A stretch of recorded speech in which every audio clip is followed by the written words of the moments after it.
Tiba-tiba saya dipanggil. Suaminya mana? Tolong masuk ke dalam. Wah, ada apa gitu kan? Masuklah saya ke ruang operasi. Saya lihat anak saya cuma satu. Loh, kok cuma satu yang dipegang? Mau nanya, udah dibawa ke istri saya dulu. Jangan lihat anaknya dulu. Tiba-tiba saya ke situ, mohon maaf, saya lihat perut istri saya masih kebuka. Dalam keadaan masih kebuka. Jantung udah makin deg-degan, nih ada apa lagi? Pak, pokoknya intinya begitu dioperasi, baru terlihat ternyata ada kista, Bu. Sahabat Crosstalk, bersama saya Grace Kusno dalam Bincang-Bincang Crosstalk.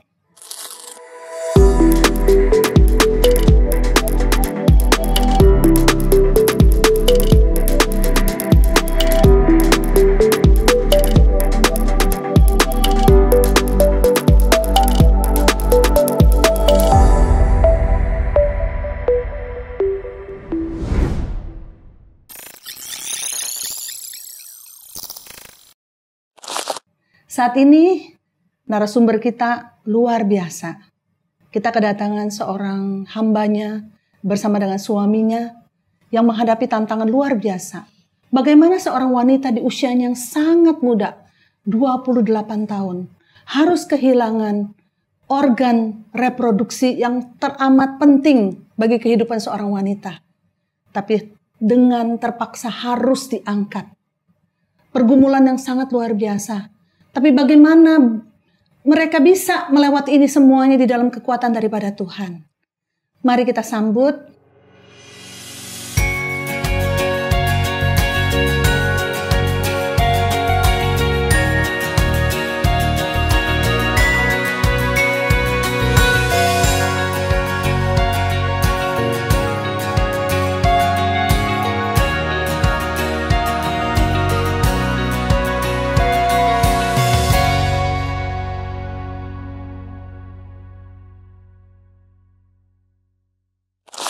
Selamat datang Dewi dan Jojo. Terima kasih. Thank you ya berkenan hadir di sini. Terima kasih udah diundang ya.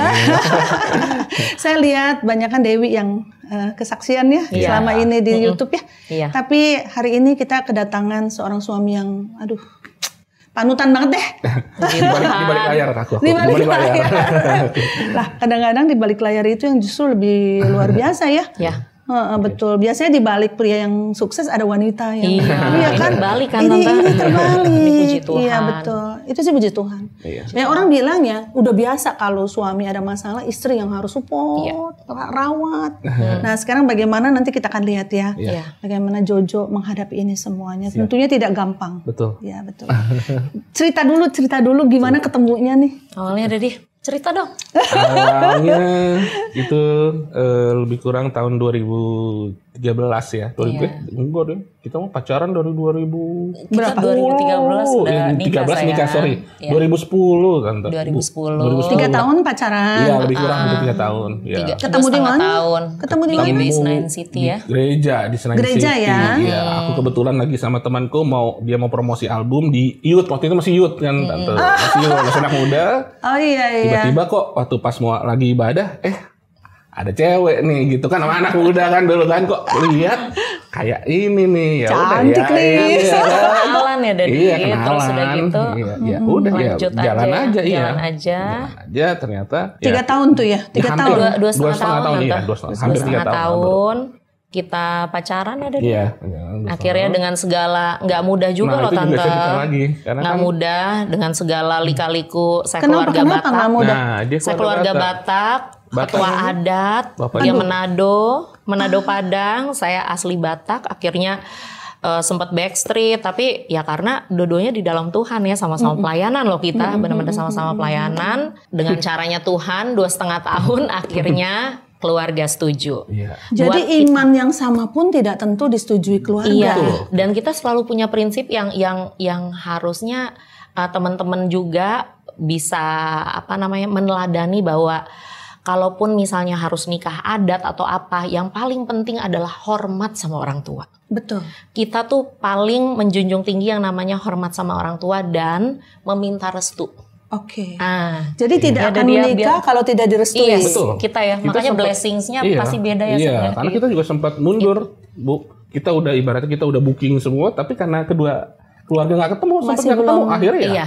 Kita tunggu aja. Ya udah, cuma ya itu November dia. Yang penting, yang penting dari namanya orang menikah jangan jangan gampang berputus asa ya. Mungkin karena ya saya juga ya jangan langsung udah, kita jalan dulu aja, berdoa aja. Walaupun kelihatannya itu buntu, itu benar-benar buntu karena dari keluarga perempuan maupun keluarga saya dua-duanya kan keras, nggak mau nih, nggak ada yang mau ngalah dua-duanya. Iya, benar-benar itu udah nggak ada. Kita begitu, bukan yang mulus-mulus aja. Aduh gimana nih, udah sabar aja, jalan aja karena kan aku orangnya gitu ya, mau coba terus. Tiba-tiba nggak ada angin, nggak ada hujan, itulah Tuhan tiba-tiba papaku bisa setuju, papa dia bisa setuju. Iya, itu ada saling ngalah. Ya udah, kamu coba begini, coba ngomong sama papanya Dewi begini. Nah, ngomong papanya Dewi, oke, setuju dengan saling mengalahnya, oke, setuju. Akhirnya nikah 2 hari 2 malam. Maksudnya dalam arti pernikahannya harus pakai adat apa? Betul. Ya. Karena kan Dewi kan sangat Batak sekali, sangat Batak garis bawah nih, sangat Batak sekali. Bahkan makanya sebelumnya itu aku nggak bisa datang ke rumah dia karena papanya maunya tetap orang Batak. Itu pertama dari segi suku kan. Suku, yes. Terus yang nggak berkenan lagi adalah kalau nikah harus pakai adat Batak gitu. Iya. Karena kan adat Batak aku harus diadati lagi namanya. Ada acara adat lagi. Iya. Dikasih marga Batak ya. Aku dikasih marga lagi. Nah. Ya seru-seru. Sedangkan aku kan orang Manado udah ada marga sendiri. Buat apa aku dikasih marga lagi? Gitu kan. Wah itu. Jadi itu ya itu pergumulan awal. Tapi ya itu kami berprinsip menunggu yang namanya blessing. Itu betul sih. Dari orang tua. Iya. Jangan sampai orang tua kita berduka cita ya. Pada saat anaknya nikah tapi malah membawa duka gitu kan, nggak happy. Nah itu prinsip kita berdua itu dia, makanya karena selalu peser kita bilang blessingnya beda. Iya beda. Berkatnya beda, makanya itu yang kita junjung tinggi gitu. Akhirnya pada waktunya Tuhan, udah dua-duanya setuju ya sudah, berarti itu waktunya Tuhan. Iya, oke. Menarik biar anak-anak muda belajar. Iya, betul. Harus belajar. Kalau dari Tuhan satu kali pasti Tuhan cairkan hati kedua orang tua. Itu dia. Itu nggak mungkin aja jadi mungkin ternyata. Itu saya juga. Iya. Nah, udah 2,5 tahun penantian. Nikah, susah, terus udah nikah nih, happy dong. Iya. Kemudian nggak lama hamil saya dengar ya. Iya, lama. Ya kan, cuman beberapa bulan 7 bulan ya. Iya, lebih kurang. Karena kan emang aku sendiri belum merencanakan tadinya. Aku bilang sama Dewi kita jalan aja. Iya. Tapi juga nggak ditahan. Enggak. Pokoknya kita jalan aja ya. Kalau Tuhan kasih, emang gitu ya. Ilmu sama Tuhan nih jalan aja. Iya, jalan aja. Iya. Terus.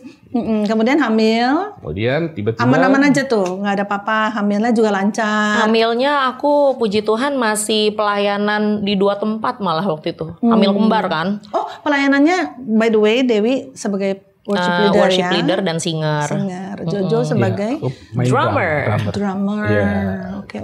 Gitu. Ya, masih pelayanan, masih kuat tuh tante, masih sangat kuat. Nyanyi, berdiri, malah sering ibadah perjamuan yang lebih lama kan.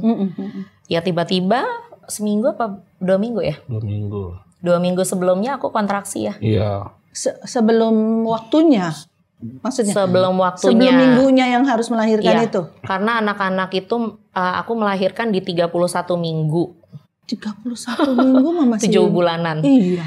31 minggu karena prediksi dokter harusnya paling cepat itu 35 minggu. 36 minggu. Nah, ini lebih cepat sebulan ya dari prediksi anak kembar. Lebih cepat 2 bulan dari anak yang biasa yang satu anak gitu. Nah, by the way aku hamil anak kembar itu dari usia 6 minggu ya, dia. Iya. Embrionya sudah kelihatan ya kembar. Dan memang keturunan kembar juga. Oh gitu. Keturunan keluarga tuh banyak yang kembar gitu. Cuman baru pertama kali ini cewek cowok. Laki perempuan. Baru pertama. Kenapa bisa laki perempuan itu juga bingung. Karena kita udah setting baby showernya aja. Dua-duanya cowok ya. Cowok-cowok. Maksudnya di USG-nya beberapa bulan ya cowok-cowok gitu. Kok bisa gitu? Sampai akhirnya berubah jadi cewek cowok gitu. Sejak bulan keberapa? Di bulan ke-7 itu. Udah. Pas mau melahirkan? Iya, itu 2 minggu sebelum melahirkan. Iya, betul. Itu baru ketahuan kalau itu cowok cewek. Iya. Sebelum rasa kontraksi ya itu baru ketahuan. Cewek cowok gitu. Iya. Itu bingung sih ya. Sangat bingung gitu. Ya biasa kan kalau dibilang cewek masih kemungkinan salah ke cowok. Nah, katanya gitu ya. Katanya gitu kan. Tapi kalau udah dibilang cowok kan udah kelihatan tuh. Iya kan? Makanya terus aku kontraksinya bener-bener sakit banget sih. Sakit banget sampai ibaratnya maaf ya. Kita mau pipis aja cuman satu-satu keluarnya airnya. Dewi yang rencana mau lahir normal. Enggak ya. Enggak. Cuman saking sakitnya kontraksi, saking sakitnya di dalam perut, melilit rasanya. Bukan melilit kembung atau apa, tapi juga nggak ngerti kontraksi itu seperti apa. Karena kan ini hamilan pertama kan. Jadi mau pipis aja, aku sampai keluar pipisnya tuh sedikit-sedikit karena neken kan di dalam perut. Akhirnya minta Jojo untuk anterin ke rumah sakit. Waktu di rumah sakit gimana kata dokter? Iya. Aku kan lagi tergeletak tuh. Iya, waktu itu dia cuma dibilang ternyata ada kontraksi gitu aja kan. Cuman kita waktu saya bawa ke dokter karena itu kayak udah 2 malam tuh dia sakit banget. 2 malam 3 malam tuh dia sakit. Aku juga sebagai suami bingung ya, namanya juga baru hamil pertama. Aduh gimana ya, udah ke dokter lah, nggak tahu lagi saya mau ngapain. Apalagi dia sakit itu biasa malam. Benar-benar saya pulang kerja dan malam, bayangin saya udah capek, pulang malam dia aduh sakit. Nah, aku sepanjang malam itu. Malam sampai pagi. Nah, itu 2 hari aku udah nggak tahan. Ya udahlah, daripada kita nggak tawa apa, kita ke dokter lah, kita cek aja. Ya, cek di sana ternyata benar ada kontraksi tapi nggak ada apa-apa. Ya udah kita kasih disuntik pematangan paru buat anak-anak. Dan ya ibu di situ aja lah supaya lebih aman kan. Ya udah kita opnam dulu lah ibaratnya. Nggak ada apa-apa tuh, nggak ada apa-apa tuh. Sehari, 2 hari, hari ketiga dia udah mulai bosan justru. Aku bosan di sini, udah pulang aja, dibilang. Sakitnya gitu. berkurang. Udah berkurang emang. Karena bed rest kan. Bed rest terus. Bed rest terus. Cuman dia bosan kan. Ya kan kita kalau rumah sakit kan nggak bisa mau kita tanya dokter dulu boleh pulang apa enggak. Ya udah. Kata dokter tuh ya udah besok deh cek lagi, kalau nggak ada apa-apa boleh pulang. Nah, kata-kata itu menjadi kata-kata terakhir, ternyata anak harus lahir. Jadi tiba-tiba yang harusnya besok mau pulang, hari Minggu malam itu tiba-tiba Dewi bangun kok kayak hari Senin malam ya. Sore. Iya, sore itu mulai ada ngerembes. Nah, air ketuban. Iya, dia udah pecah. Dia nanya sama susternya bilang, "Oh, mungkin pipis." Sekali, 2 kali, namanya ibu mungkin ada feelingnya. Enggak, coba cek lagi, dia penasaran. Ternyata benar ketuban. Itu rasanya mengerikan banget. Iya. Kalau terlambat bisa. Iya, waktu itu. Itu sore itu benar ya, jam 7. Pas dicek, terus jam 8 katanya harus jam 9 harus operasi besar kan? Tiba-tiba langsung, Pak, nggak bisa, kita harus operasi, kata dokter. Seluruh keluarga dihubungin. Wah, itu jantung saya udah mau copot rasanya. Karena kan kita nggak prepare untuk mau melahirkan gitu ya. Dan melihat usia kandungannya juga masih sangat muda banget gitu. Kita nggak tahu apa-apa, wah harus melahirkan. Ya udah, ya kita sebagai orang percaya Tuhan, kita cuma nyanyi, benar-benar cuma nyanyi. Sama bacain Mazmur 91 ya, dia inget ya waktu itu ya. 2 kali kamu bacain. Ya, cuma bisa nyanyi. Karena tadinya terharu. Ya, karena apa ya? Saya sendiri juga ya nggak mau lihat istri saya kenapa-napa lah gitu kan ya. Karena kan saya pikir, waduh anak gimana, istri gimana, kita nggak ada yang tahu, dokter nggak bisa jamin waktu itu. Ya pokoknya intinya harus dioperasi. Iya. Telepon semua orang tua datang semua, nangis semua karena bingung kan kok harus operasi. Masuklah Dewi jam 9 tuh. Masuk. Jam 9 masuk. Nah, jam 9, jam 10 kita semua di luar, kok lama gitu kan. Biasanya kan cuma setengah jam ya. Harusnya setengah jam. Kok nggak keluar gitu. Sampai jam berapa saya dipanggil? Aku dipanggil jam berapa? Hampir setengah 12 kalau nggak salah. Setengah 12 malam. Tiba-tiba saya dipanggil. Suaminya mana? Tolong masuk ke dalam. Wah, ada apa gitu kan. Masuklah saya ke ruang operasi. Saya lihat anak saya cuma 1. Loh, kok cuma 1 yang dipegang? Mau nanya, udah dibawa ke istri saya dulu. Jangan lihat anaknya dulu. Tiba-tiba saya ke situ, mohon maaf, saya lihat perut istri saya masih kebuka. Ada masih kebuka. Jantung juga makin deg-degan, nih ada apa lagi? Pak, pokoknya intinya begitu dioperasi baru terlihat ternyata ada kista, Bu. Pas dibuka itu baru kelihatan. Karena kistanya pun bukan 1, 2. Itu kistanya ada di posisinya di rahim. Posisinya di ovarium. Kiri dan kanan. Di dalam ovarium. Di sebelahnya ovarium.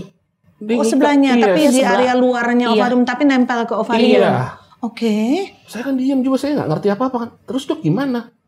Iya Pak, kalau dilihat ini sudah kami coba bersihkan, udah coba kami apakan, pokoknya semuanya, cuman ini tampaknya berbahaya kalau ke depannya tidak diangkat.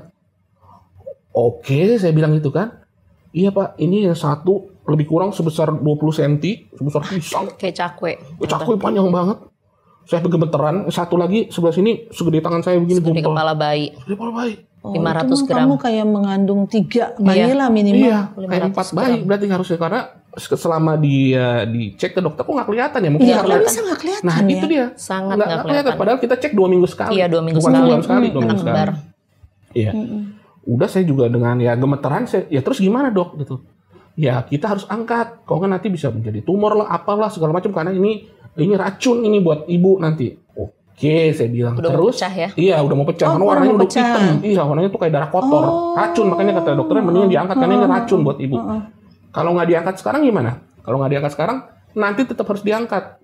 Tetap harus, ada kata tetap harus. Saya juga dimikir, wah ntar operasi lagi, kasihan dia lagi kalau operasi kan. Nah, saat itu saya pun kurang mengerti apakah efek dari pengangkatan. Nah ini dan awal dokternya tidak menjelaskan. Nah dokternya nggak menjelaskan itu. Dokter hanya bilang nggak bisa. Efeknya apa? Efeknya hanya tidak bisa punya anak lagi. Itu, cuma ngomong di situ aja. Oh, ya kalau diangkat ovariumnya nggak bisa punya anak. Nah, itu doang. Cuma itu saya juga tahu bilang dokter. Efeknya tapi nggak bilang. Nggak ngomong set efeknya kepada si istri ya, bagaimana nantinya. Kondisinya ya. Iya, urgent banget ya. Itu kan harus buru-buru, terus saya bilang, ya terus keadaan, tapi dibilang nggak bisa punya anak lagi, saya udah diem nih. Nah, tapi keadaan anak saya yang sekarang gimana? Dua-duanya juga sedang kami usahakan untuk bertahan hidup. Coba gimana dia. Jadi anak ini dua-duanya nggak tahu hidup apa enggak, ibunya juga nggak tahu hidup apa enggak jadinya gitu. Dia udah titik terendah. Udah itu lemes, saya udah mau pingsan saat itu, cuma saya harus tanda tangan Pak. Ibu harus operasi sekarang Pak. Aduh, saya tanpa berpikir panjang ya dalam nama Tuhan Yesus saya tanda tangan, karena saya juga nggak mau istri saya kenapa-napa juga kan kata dokternya harus dipotong karena itu menjadi racun. Ya udah tanda tangan, saya keluar. Nah, ternyata lanjut tuh operasi semua udah dibersihin, dipotong semua sampai setengah dua jam 2 saya baru lihat keluar. 1:30 pagi. Hampir berapa 5 jam 6 jam dia di ruang operasi itu. Sudah. Nah, kita belum tahu apa-apa, yang penting dia dalam keadaan selamat dulu, sudah selesai operasinya. Nah, soal anak-anak saya juga belum tahu karena dua-duanya kan tadi dibilang masih dalam diusahakan untuk hidup. Saya udah saking lemesnya ya saya ke kamar sama dia, ya lihat dia masih dalam pengaruh ini kan, jadi obat bius karena 2 kali dua kali. Jadi dia masih dalam ini tahap itu. Saya juga akhirnya bisa istirahat sedikit, walaupun bukan istirahat ya, mungkin saya capek karena kan tekanan capek dalam sehari. Nah itu sampai tiba-tiba pagi-pagi ya dia bangun mau lihat anak, kan namanya mamanya ada anak mana? Aduh, anak mana? Aku belum dipanggil, aku bilang. Ya kamu coba cek sana. Nah itulah pertama kali aku ngecek. Aduh sedihnya, kaget aku pikir nggak kenapa-napa. Tiba-tiba anak laki si ganteng itu Jacob pakai ventilator. Anak sekecil segini, cuma berapa senti? Udah pakai ventilator gede. Udah badannya aduh. 0 hari udah pakai ventilator. Begini keadaannya, saya pikir. Yang satu lagi gimana? Satu lagi ada Pak di sebelah sana. Udah beda lagi ruangan. Waduh. Itu yang tadinya udah mau senang juga jadi. Waduh bagaimana anak ini kan. Terus yang kedua gimana? Ya. Yang cewek. Joanna, nah ini dia pelajarannya. Jadi waktu itu kan kita dikasih pematangan paru 2 kali.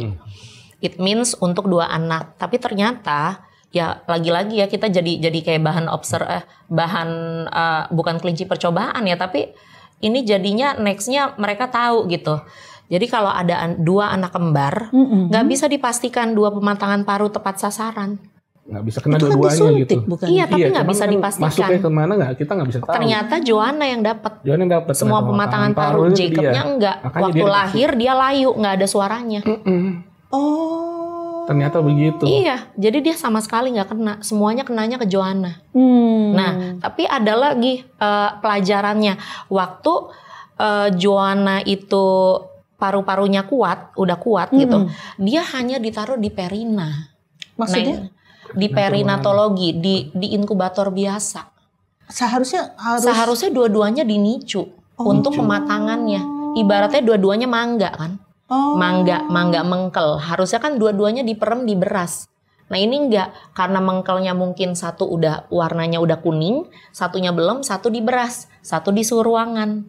Akhirnya yang lebih matang yang sempurna di beras. Malah ternyata begitu. Iya betul. Yang tidak dapat suntikan malahan lebih matang ujung-ujungnya. Nah itu mungkin untuk sesi yang lain akhirnya Joanna jadi special needs. Kematangan otaknya nggak sempurna. Karena dia nggak semuanya mateng. Nah Jacob justru malah dia yang paru-parunya gagal paru-paru pakai ventilator dia hanya 8 hari. Grafiknya dia sangat bagus, baik. Dokter sampai kaget, iya sangat baik tiba-tiba sembuh. Tapi itu benar-benar mujizat. Itu juga mujizat. Dokternya juga bingung karena bagaimana. Tapi kita thank you banget ya, berterima kasih banget sama GBI Senayan City. Waktu itu, wow. Banyak dukungan doa. Wah, bukan banyak dukungan doa. Setiap jam 8 malam mereka berdoa. Seluruh pengerja berdoa untuk kami. Ya, mendoakan ya, corporate prayer. Dan itulah kuasa doa. Di saat semuanya bilang, nggak mungkin nih bertahan. Kami bertahan. Tiga-tiganya pulang. Ke rumah. Itu dahsyat ya. Ada corporate prayer dari GBI Senayan City waktu itu. Luar biasa ya. Apalagi nih Jojo nih gimana tuh masuk merit udah merit prosesnya susah, udah merit seneng dikasih anak. Tiba-tiba gitu. Kemungkinan kehilangan 3 orang. Ya kan? Iya betul. Nggak ada yang jamin. Itu benar-benar nggak ada yang jamin. Makanya saya juga. Kalau bukan kekuatan dari Tuhan ya, Roh Kudus ya. Iya Tapi di malam itu saya bangun, saya terbangun, saya doa sama Tuhan, Tuhan ini sakit banget. Dari awal saya rasain menopause, saya tuh nggak bisa tidur tante, udah kayak zombie. Saya baru tidur itu kalau lowbat badan saya, karena sakit semua. Sahabat Crosstalk, agar kesaksian ini dapat menjadi berkat kepada lebih banyak orang, yuk like and share kesaksian ini kepada keluarga dan teman-teman lainnya. Bagi sahabat Crosstalk yang diberkati melalui kesaksian ini, mari berbagi di kolom komentar. Dan subscribe agar tidak ketinggalan kesaksian-kesaksian lainnya.